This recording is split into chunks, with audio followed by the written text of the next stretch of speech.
বন্দর উপজেলায় বসবাসরত প্রায় 4 লক্ষাধিক নাগরিকের দুর্ভোগ লাঘবে আজকে আমরা ডিসি মহোদয়ের সাথে দেখা করেছি। আমরা বন্দরবাসী সংগঠন নামে একটি সামাজিক সংগঠনের মাধ্যমে আজকে আমরা জেলা প্রশাসকের সাথে কয়েকটি মৌলিক বিষয় নিয়ে কথা বলেছি। তার মধ্যে প্রধান বিষয়টি ছিল পরিবেশ দূষণ। বন্দরে 5টি সিমেন্ট কারখানা আছে। প্রত্যেকটা সিমেন্ট কারখানা থেকে যে পরিমাণ ডাস্ট বাতাসে মিশছে, পরিবেশ অধিদপ্তরের বিধিমালা অনুযায়ী প্রায় 7 কিলোমিটার পর্যন্ত এই ডাস্ট ছড়িয়ে যায়, যে কারণে বন্দরের মানুষের হৃদরোগের সমস্যা দেখা দিচ্ছে।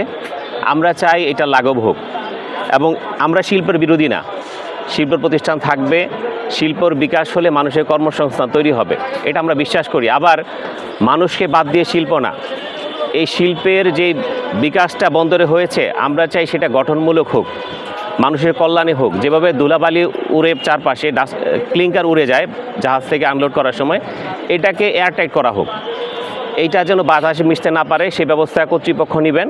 আমরা ডিসি মহোদয়কে প্রস্তাবনা দিয়েছি যে ইন্ডাস্ট্রিগুলির মালিক পক্ষ, সেই সাথে টেকনিক্যাল পার্সন থাকবেন, ডিসি মহোদয় থাকবেন, আমাদের প্রতিনিধি থাকবেন। আমরা একত্রিত হয়ে এটা সমাধান খুঁজে বের করার চেষ্টা করব, এবং যত দ্রুত সম্ভব সেটা যেন ডিসি মহোদয় ব্যবস্থা করেন। এটা ছিল 1 নাম্বার। 2 নাম্বার ছিল সিটি কর্পোরেশন ওয়াসা থেকে তাদের পানি সাপ্লাইয়ের দায়িত্ব নেওয়ার পরে বন্দর যে সিটি কর্পোরেশন 9টা ওয়ার্ড আছে, 9টা ওয়ার্ডে পানির সমস্যা। তারা তো বিশুদ্ধ পানি দিতে পারছেই না, দূষিত পানি যেটা দেয় সেটাও নিয়মিত দিতে পারছে না। ঈদের আগের দিন থেকে আমি যতটুকু জানি বেশ কয়েকটা পাম্প বিকল হয়ে আছে, যেখানে মানুষ পানি পাচ্ছে না। এটা সমাধানের জন্য ডিসি মহোদয়কে আমরা লিখিতভাবে জানিয়েছি যে যত দ্রুত সম্ভব সিটি কর্পোরেশনের সাথে কথা বলে এই সমাধানগুলি তারা যেন বের করে নিয়ে আসে।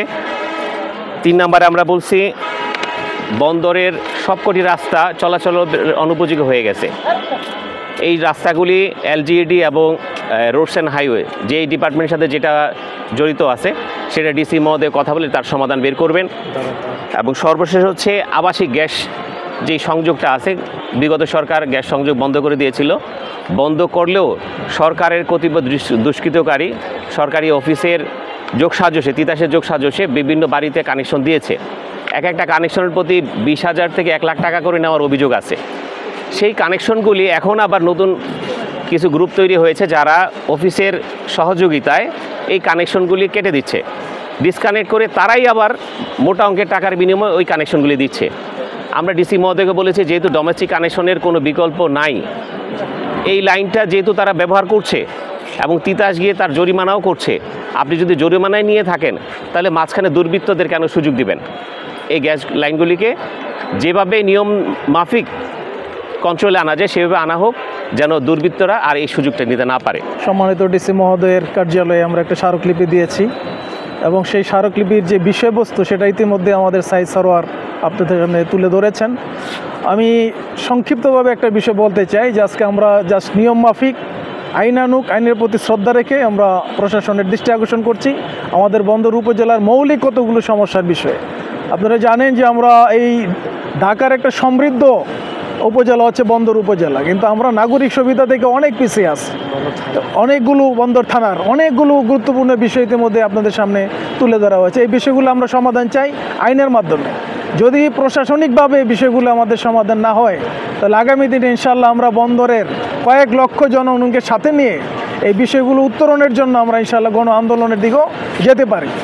আপনাদের সাংবাদিক বন্ধুদের মাধ্যমে আমরা জাতির উদ্দেশ্যে এবং প্রশাসনের দৃষ্টি আকর্ষণ করছি, সংশ্লিষ্ট যে ডিপার্টমেন্টগুলো আছে তাদেরও দৃষ্টি আকর্ষণ করছি আমাদের রাস্তাঘাট, আমাদের পানি, আমাদের পরিবেশ, বিশেষ করে সিমেন্ট কারখানার ডাস্টগুলো কন্ট্রোল করা, এবং ফুড ইন্ডাস্ট্রি যে দুর্গন্ধ ছড়াচ্ছে, জনজীবনে যে ব্যাপক নেগেটিভ প্রভাব সৃষ্টি হচ্ছে, ক্ষতি হচ্ছে, এটা থেকে উত্তরণ চাই আমরা আশা করব সংশ্লিষ্ট ডিপার্টমেন্ট, সংশ্লিষ্ট মহল এ ব্যাপারে দ্রুত সাড়া দিবেন এবং বন্দরবাসীর আশু এই সমস্যা সমাধান হবে। প্রিয় সাংবাদিক ভাইরা, আপনারা শুনেছেন যে বন্দরবাসীর যে মৌলিক যে সমস্যাগুলো নিয়ে আমরা আজকে ডিসি মহোদয়ের কাছে আমরা আমাদের সমস্যাগুলো উপস্থাপন করেছি।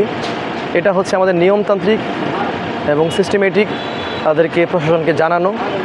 প্রশাসন অবশ্যই যথাযথ ব্যবস্থা গ্রহণ করবে। যদি না গ্রহণ করে তাহলে আমরা আইনানুগভাবে আমরা যে সমস্ত মহল এই বন্দরবাসীর সমস্যার কারণ হয়ে দাঁড়িয়েছে তাদের বিরুদ্ধে আমরা অবস্থান নেব ইনশাআল্লাহ।